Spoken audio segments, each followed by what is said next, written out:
Enabling live text on your iPhone 16 allows you to interact with text and images, making it easy to copy, share, or search text found in photos and camera views. Here's how to manage live text on the new iPhone 16. To begin, navigate to the home screen by swiping up from the bottom of the display. From the home screen, tap on the gear icon to launch the Settings app. Once you're in the Settings menu, scroll down and tap on General. To continue, tap on Language and Region.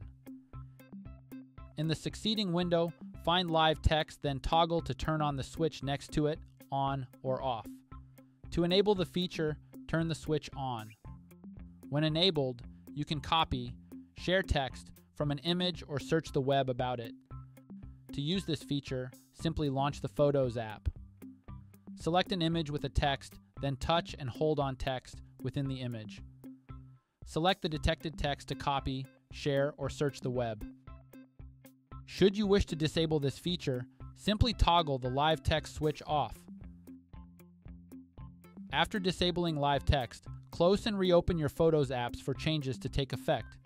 Text detection will no longer be available in images. And that's it. Please subscribe to this channel if you found this video helpful. Thanks for watching.